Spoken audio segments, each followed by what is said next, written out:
Welcome to the Slop Temple. We pray this video helps. You start by confirming 2 essentials, player level 12 and the SillySword quest unlocked. Once done, gather 5 goblin shards and 1 moonflower petal from the southwest caves. Those components trigger the RNG spawn. Make sure you equip any wooden sword that flags progression. Then open the hidden grove portal at the old tree. Step through immediately to register your quest status. This avoids respawn issues and primes the NPCs for the next phase. Once inside the grove, walk directly to the Altar of Noise and use the crafting menu to combine shards and the petal into a silly hilt. This is mandatory to progress.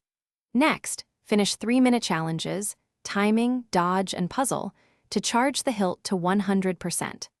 After the hilt is charged, find the Jester NPC and trade 1 laugh token to reveal the blade blueprint. This sequence ensures the blueprint unlocks without needing extra RNG rolls and keeps your progress synced.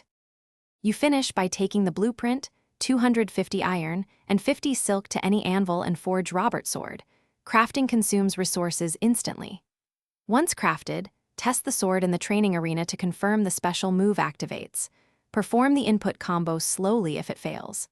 If the sword fails to spawn or the move is locked, relog and clear temporary cache, then repeat the laugh token trade with the Jester. This forces a server-side reset and resolves.